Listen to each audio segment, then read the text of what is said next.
el plebiscito y el referéndum. Y en aquel momento los que ahora las piden se opusieron. No les dieron canalización. ¿Y qué pasó? Eso nos llevó a enormes situaciones críticas. Usted recuerda probablemente, si ha leído la historia, la opción B. ¿Por qué tuvimos que ir a una opción B? Por ambiciones de gente que quiso quedarse en el poder o imponerse en el poder a través de sus delfines.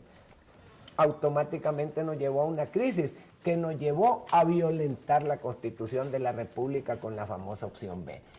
Si hubiésemos tenido plebiscito y referéndum, eso no hubiera sucedido. Ahora, en este momento, estamos conscientes que es necesaria la figura, pero la figura es necesaria no para consolidar las ambiciones de determinados sectores políticos, sino para consolidar un proceso de obtener los objetivos fundamentales que son lograr la felicidad del pueblo a través de la satisfacción de las necesidades socioeconómicas, creando mecanismos adecuados que permitan una justa distribución de la riqueza y no una concentración del poder hacia determinados intereses de grupos políticos. Bueno, precisamente en este tema de la reelección, al menos algunos que podrían ser beneficiados con una posible reforma, que son los expresidentes, en este caso el expresidente Maduro y el expresidente Rafael Leonardo Callejas, se han expresado claramente de que no les interesa reelegirse. Solo quedarían pendientes algunos otros expresidentes, pero también están los analistas jurídicos que dicen que una reforma en todo caso no tiene efecto retroactivo y que sería para los presidentes de aquí para adelante y dejando afuera. Sí. Es que yo creo que en esto ahí está la trampa. Y yo espero coincidir con el abogado Germán. Si bien es cierto, no hay retroactividad de la ley, no significa que una vez aprobada la posibilidad de una reelección, le van a vedar el derecho a ciudadanos que han sido presidentes para participar. Esa es la trampa. O sea, insisto, o sea, no podemos bajo el argumento de que hay que consultar al soberano y que el soberano lo puede todo, aprovecharnos de eso para introducir figuras sin decirle la verdad a la población. Es decir, yo coincido totalmente con el abogado Germán. La clase política, una vez más, demostrando inmadurez política, quiere aprovecharse de una situación, quiere entusiasmar al soberano diciendo que le va a dar la oportunidad de consultársele y a la vez está introduciendo una figura que mediante el mecanismo que se pretende es totalmente irracional, es ilegal, es inconstitucional. La única forma en la que se puede derogar los artículos pétreos, porque cuando hablamos del tema de la reelección hay que hablar primero que para ello hay que derogar los artículos pétreos, porque no se está manejando bien en el ámbito nacional. Primero, no hablemos de reelección, para hablar de reelección, deroguemos los artículos pétreos. ¿Y cómo podemos derogar los artículos pétreos? No puede ser por una reforma de los diputados el próximo martes, la próxima semana. La Constitución ya prevé, ya establece cuál sería el mecanismo realmente. Y no habría otra forma que no fuese a través de una Asamblea Nacional Constituyente para poder derogar los artículos pétreos. Porque ese es el espíritu de la Constitución. Y es precisamente el constituyente de 1981 lo que andaba buscando precisamente es ese equilibrio en los poderes, en los tres poderes del Estado. Porque no sé por qué quienes llegan al poder de alguna manera, no quieren irse en los 4 años. Si yo asumo un contrato por 4 años, a los 4 años ya sé que termina y debo hacer lo mejor en esos 4 años.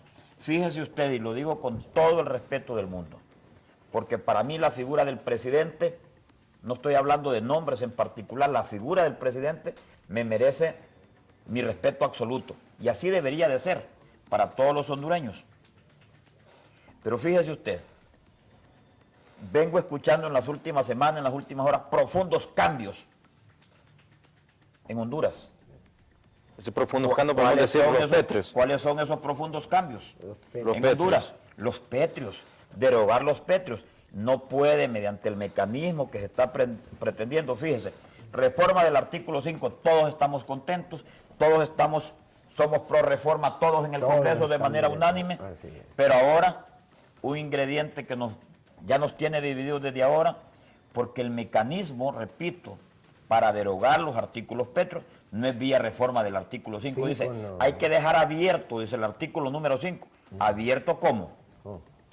Si hay restricciones que están establecidas en la Constitución de la República, hay prohibiciones que están contempladas en la Constitución de la República, inclusive dice que incurre en delito de traición a la patria quien pretenda tal cosa. Y yo me pregunto,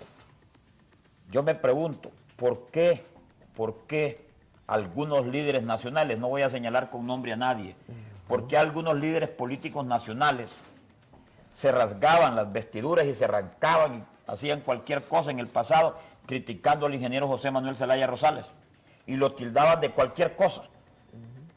¿Y qué es lo que se está pretendiendo en la actualidad? Es lo mismo. ¿Cómo es posible que lo que fue malo ayer ahora sea bueno? ¿A qué estamos jugando en realidad? Siento yo profundos cambios. ¿No será mejor que resolvamos el tema de la pobreza? ¿No será mejor que resolvamos el tema de la violencia? Vea usted los titulares del Heraldo ahora, los titulares de todos los medios. Una masacre enorme en Olancho. 4 adultos, 4 menores. 8 personas muertas. Se supone que por el atentado era contra una persona, pero murieron 8 personas. Todos los días de Dios son masacres por todos lados. O sea, Y nadie toma la cuenta. inseguridad campea en el país. Y yo no estoy cuestionando al ministro de Seguridad. Se ha de estar haciendo grandes, enormes esfuerzos. Sin embargo, el problema es tan enorme que necesita que todos, Congreso, Poder Judicial, todos los operadores de justicia, Poder Ejecutivo, ciudadanos, todos podamos aunar esfuerzos frente a un flagelo de esa naturaleza. Temas como la falta de generación de empleo.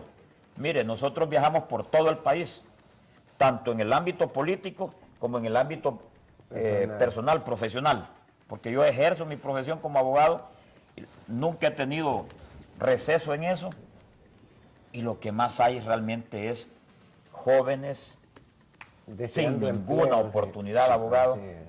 Fíjese que aquí muchísimas veces la violencia es generada por la falta de empleo, de oportunidades, gente que no tiene que comer. Entonces, ¿cómo estamos hablando de grandes cambios profundos si no estamos resolviendo lo que tenemos enfrente?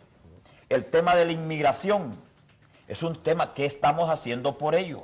Seguirán yéndose jóvenes, hombres y mujeres de Honduras a tener esos grandes fracasos hacia afuera, porque no tenemos oportunidades. Y usted diría, o otros dirían, el abogado Saavedra está hablando desde el punto de vista partidario, sectario, y ustedes saben que yo no tengo formación de sectarista. Para mí el sectarismo y la corrupción son dos flagelos que le han hecho igual daño a Honduras, la corrupción y el sectarismo, porque el sectarismo nos permite tomar decisiones equivocadas. Al contrario, yo respetuosamente, yo también soy un ciudadano común y corriente. Pido que haya reflexión en la clase política que hoy por hoy está tomando decisiones, que recordemos el pasado inmediato. Sí, son temas realmente, como nos acaba de decir el abogado Saavedra, hay temas más prioritarios que eso que nos está tomando el día de hoy, el cual pues se está tratando de mezclar el tema de los petrios con el artículo 5, que es el plebiscito y el referéndum. Le recordamos que la Constitución vigente, en el artículo 374, es el de los petrios, se refiere a los petrios y dice literalmente, no podrán reformarse en ningún caso el artículo anterior, que es sobre las reformas de la Constitución, cuál es el procedimiento que se debe llevar. El presente artículo, los artículos constitucionales que se refieren a la forma de gobierno, al territorio nacional, al periodo presidencial, a la prohibición para ser nuevamente presidente de la República, el ciudadano que lo haya desempeñado bajo cualquier título, y el referente a quienes no pueden ser presidentes de la República por el periodo subsiguiente. Mire, lo que usted lee confirma lo que el abogado Saavedra expresaba. Toda norma, para que sea norma, tiene que tener una excepción. ¿Por qué? Porque los juicios de valor y los principios que se estipulan en cualquier marco jurídico social tienen que tener excepciones, pero también son relativos, no son absolutos. Lo único que es absoluto es en el sentido del contexto de lo que es el sistema. Y por eso mucha gente critica, dicen que Honduras, dicen, es una locura con artículos pétreos en su constitución, que todo debe ser abierto, que todo debe ser cambiante. Eso es correcto, pero todo debe ser cambiante y transformante dentro del sistema. Lo que es pétreo es el sistema. En Estados Unidos y en cualquier parte del mundo hay artículos pétreos, y yo se lo puedo demostrar trayéndole las constituciones de diferentes países. Por ejemplo, Brasil tiene artículos pétreos que dice que nadie puede reformar el sistema federal brasileño. Quien se atreva a reformarlo incurre en responsabilidad y en delito, y eso no puede cambiar. Si usted se va a la Constitución cubana, la Constitución cubana tiene un artículo pétreo que prohíbe cambiar el sistema socialista. Y quien lo cambia incurre en responsabilidad y en delito, y quienes logren tomar el poder están obligados a restituir el sistema.